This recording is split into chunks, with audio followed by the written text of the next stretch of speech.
नमस्कार दोस्तों, मैं हूं आशिमा त्यागी। दोस्तों, एक बार फिर से एक राज्य सरकार की शर्मनाक करतूत सामने आई है। आज की इस चर्चा में हम इसी पर बात करेंगे और इस बार ये जो तस्वीर है मध्य प्रदेश से सामने आई है। शिवराज सरकार ने सारी हदें पार कर दी है।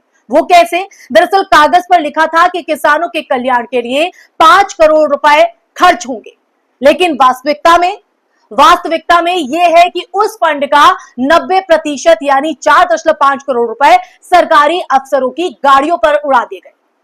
जी हां, आप सही सुन रहे हैं, आपके कानों ने सही सुना है। किसानों की भलाई के नाम पर पैसा लिया गया और अफसरों की चमचमाती गाड़ियों पर खर्च कर दिया गया। दोस्तों, ये कोई विपक्षी पार्टी का आरोप नहीं है, ये कोई हमारा आरोप नहीं है, ये देश की सबसे विश्वसनीय ऑडिट एजेंसी यानी कैग CAG की रिपोर्ट कह रही है। चलिए चर्चा में आगे बढ़ते हैं। दोस्तों, सोचिए कि एक तरफ देश का किसान आत्महत्या कर रहा है, कर्ज में डूब रहा है और इस कर्ज में डूबकर अपने खेत में जहर खा रहा है। दूसरी तरफ सरकारी बाबू, जी हां, सरकारी बाबू गाड़ियों में घूम रहे हैं, AC में बैठकर प्लानिंग कर रहे हैं कि अब अगली बार किस योजना का पैसा गाड़ी और AC पर उड़ाना है। आप समझ रहे हैं? क्या यही है मोदी युग का सशक्त भारत? क्या यही है डबल इंजन सरकार का विकास मॉडल? मध्य प्रदेश सरकार की जो करतूत सामने आई है वो कहीं ना कहीं ये तमाम सवाल खड़े करती है। अब इस घोटाले की अगर गहराई से अगर इसे देखें तो उस पर भी चलते हैं। कैग रिपोर्ट में ये साफ लिखा है दोस्तों कि फार्मर्स वेलफेयर फंड यानी FDF के तहत केंद्र सरकार ने मध्य प्रदेश को करीब 5 करोड़ रुपए किसानों की स्थिति को सुधारने के लिए दिए, बेहतर करने के लिए दिए। इस पैसे से छोटे किसानों को मदद दी जानी थी। इस फंड के पैसे से बीज, उर्वरक, सिंचाई, कृषि तकनीक, पशुपालन और सलाह जैसी चीजों में इसको खर्च किया जाना था, लेकिन जो हुआ वो हमारे लोकतंत्र की आत्मा को शर्मिंदा कर देने जैसा है। 90% राशि उन कारों पर खर्च कर दी गई जिनमें बैठकर अधिकारी किसानों की तकलीफ समझने निकलते हैं। ये पूरी योजना किसान हितैषी की जगह अफसर हितैषी बन गई है। ये मैं नहीं कह रही हूं, ये कैग की रिपोर्ट कह रही है। ऐसे में सवाल दोस्तों ये है कि क्या सिर्फ MP में ही ऐसा हो रहा है? बिल्कुल नहीं। यही हालत बिहार की भी है, जहां कैग रिपोर्ट ये कहती है कि 71,000 करोड़ रुपए का कोई हिसाब नहीं है।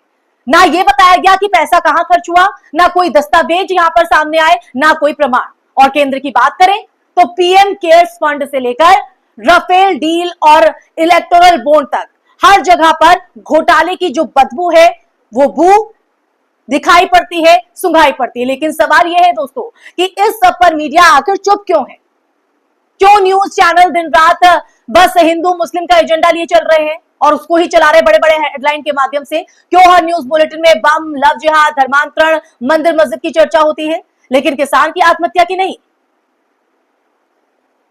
गरीब की थाली से छीनी हुई रोटी की नहीं, इनकी चर्चा नहीं होती है। क्यों नहीं होती है? क्यों नहीं कोई एंकर प्राइम टाइम में पूछता है कि 5 करोड़ में किसानों को 5,000 सौर पंप जो है वो दिए जा सकते थे, लेकिन गाड़ियां खरीदना जरूरी क्यों था? ये किसी ने नहीं पूछा। किस योजना के अंतर्गत अफसरों को इनोवा, स्कॉर्पियो या फिर फॉर्च्यूनर जैसी बड़ी बड़ी गाड़ियां खरीदने की छूट मिली थी? क्या यही ही वो सुशासन है जिसकी दुहाई हर चुनाव में दी जाती है आम जनता को, आपको, हमको? हमारे देश में अब जो असली मुद्दे हैं ना दोस्तों, उसमें बेरोजगारी है, महंगाई है, भ्रष्टाचार है, स्वास्थ्य सेवाओं की दुर्दशा, शिक्षा व्यवस्था की बर्बादी, उनसे ध्यान भटकाया जा रहा है। और उनसे ध्यान भटकाने के लिए कुछ नए फॉर्मूले बना दिए गए। अगर बेरोजगार हो तो मुसलमानों को कोसो, अगर पढ़ाई नहीं हो पा रही है तो पाकिस्तान को कोसो, और अगर महंगाई जान ले रही है तो कांवड़ यात्रा का वीडियो वायरल कर दो। यही हो रहा है ना, यही सच्चाई है। ये नया भारत है जहां धर्म से भूख मिटती है, नफरत से नौकरी मिलती है और गोदी मीडिया से सच छुपाया जाता है। गोदी मीडिया तो यही करता है क्योंकि असल मुद्दे तो वो दिखाता ही नहीं है। लेकिन सवाल यह है कि आखिर कब तक ये सब, कब तक?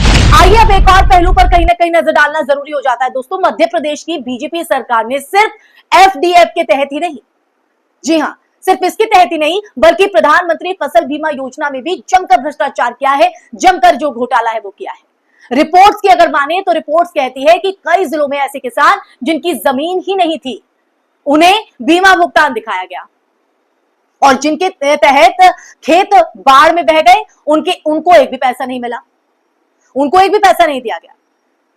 तो ये तो वही बात हुई कि जिनके पास कुछ नहीं उन्हें आंकड़ों में अमीर दिखाओ और जिनके पास थोड़ी उम्मीद बची है उसे भी छीन लो। लेकिन किसने यह हक दिया है? और कहीं ना कहीं ये सोचने पर मजबूर करता है। आप भी एक मिनट को सोचिए कि अगर केंद्र और राज्य सरकार मिलकर किसानों के नाम पर पैसे लेती रहे और उसे अफसरों की ऐश गहा बनाने में खर्च करती रहे तो क्या कभी किसान सशक्त हो पाएगा? क्या यही है मोदी सरकार का डिजिटल इंडिया या विकसित भारत 2047 जिसका जिक्र हर मंच पर किया जाता है? और ये सब तो तब हो रहा है दोस्तों जब देश में हर दिन कोई ना कोई किसान आत्महत्या कर रहा है। राष्ट्रीय अपराध रिकॉर्ड ब्यूरो यानी एनसीआरबी के आंकड़े खुद ये बताते हैं, खुद ये जाहिर करते हैं कि 2022 में करीब 11,290 किसानों और खेतीहर मजदूरों ने आत्महत्या की और उस पर ये सरकारें अपने फंड से गाड़ियां खरीद रही हैं। अब जरा गुजरात की बात कर लेते हैं। गुजरात में हाल ही में नकली सरकारी दफ्तर पकड़े गए। ये फर्जीवाड़े आए दिन वहां से सामने आते हैं जहां असली स्टाफ नहीं था, फर्जी दस्तावेज बन रहे थे और सरकारी योजनाओं का पैसा लूटा जा रहा था, हजम किया जा रहा था। और सोचिए यही गुजरात मॉडल पूरे देश में लागू किया गया। अब बताइए कि बिहार में 70,000 करोड़ गायब, एमपी में किसानों के पैसे से गाड़ी खरीदी, गुजरात में नकली सरकारी ऑफिस, केंद्र में पीएम केयर्स और ईवीएम की पारदर्शिता पर सवाल। और फिर भी जनता को बहलाने के लिए हर रोज नए हथकंडे अपनाए जाते हैं, नए हिंदू मुस्लिम विवाद पैदा किए जा रहे हैं और इसमें हम कहीं ना कहीं आप और हम फंस कर रह जाते हैं। क्या यही लोकतंत्र है? क्या यही विकास है दोस्तों जो सरकार कर रही है? दोस्तों ये लड़ाई अब सिर्फ किसान की नहीं रही है, ये लड़ाई आपकी मेरी यानी हम सबकी है। जब एक गरीब किसान के नाम पर लिया गया पैसा किसी अफसर की गाड़ी में बदल जाता है, तब्दील कर दिया जाता है, तो आप समझ लीजिए कि देश का जो सिस्टम है वो सड़ चुका है। अब इस सड़ान के खिलाफ आवाज उठाना जरूरी है। अगर आज हम नहीं बोले तो कल हमारे बच्चों की पढ़ाई के पैसे से भी गाड़ियां खरीद ली जाएंगी जिसमें अफसर बैठकर, अधिकारी बैठकर ऐश जो है वो फरमाते नजर आएंगे। हमारे स्वास्थ्य सेवाओं के पैसे से बंगलों की मरम्मत होगी और बेरोजगार युवाओं के बजट से विदेश यात्राएं होंगी जिनका कोई फायदा नहीं है। और यही वजह है कि सत्ता में बैठे लोग ये चाहते हैं कि आप धर्म में उलझे रहें, आप और हम इसी तरह से धर्म में उलझे रहे और हिंदू खतरे में है, लव जिहाद हो गया है, कांवड़ यात्रा पर पत्थर फेंके गए, मंदिर मस्जिद का मुद्दा गरमा गया।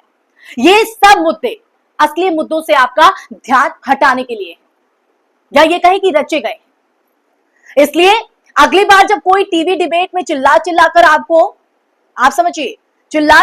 आपको हिंदू या मुसलमान बनने को मजबूर करे तो याद कीजिए वो किसान, याद कीजिए वो घोटाला जो बिहार में हुआ जिसका कोई जवाब नहीं है, उस किसान की मौत को याद कीजिएगा जिसकी पैसे से अफसर ने गाड़ी खरीदी। अब वक्त है सवाल पूछने का अपने विधायक, अपने सांसद, अपने सीएम और अपने पीएम से। सवाल पूछिए कि गरीबों का पैसा आखिर कहां गया? उनके हित के लिए पैसा है? किसानों की योजनाएं सिर्फ चुनावी जुमला थी या असली जरूरत? और अंत में बस आप लोगों से एक ही बात मैं कहना चाहूंगी कि जब जनता अपने हक की लड़ाई में धर्म के चश्मे को उतार फेंकेगी तब इस देश का सच्चा विकास शुरू होगा। तो आप चाहते हैं कि देश का विकास हो, हम लोगों का विकास हो, देश हित में काम हो, तो हमें जागरूक होना होगा, सवाल पूछना होगा ताकि हमारा लोकतंत्र मजबूत रहे, हमारे देश की जो धर्म निरपेक्षता की पहचान है वो अखंड भारत के तहत बनी रहे। तो आप तय कीजिए, मैं आप लोगों पर ही ये सवाल छोड़े जाती हूँ। इसी के साथ इस वीडियो में फिलहाल के लिए बस इतना ही। आपको मेरी वीडियो पसंद आई हो, इस चर्चा में आपको कुछ ऐसी चीज लगी हो जो शायद आप उससे असहमत हैं या सहमत हैं, तो कमेंट बॉक्स में कमेंट करके जरूर बताइएगा दोस्तों। फिर हाजिर होंगे एक नए मुद्दे के साथ। इस वीडियो को ज्यादा से ज्यादा लाइक कीजिएगा, शेयर कीजिएगा और हमारे चैनल को सब्सक्राइब कीजिएगा। और जब तक मैं अगले मुद्दे के साथ आप लोगों के साथ फिर हाजिर हूं, तब तक अपना ख्याल रखिए, सवाल पूछिए, आवाज उठाइए। देश हित में ये जरूरी हो जाता है। नमस्कार।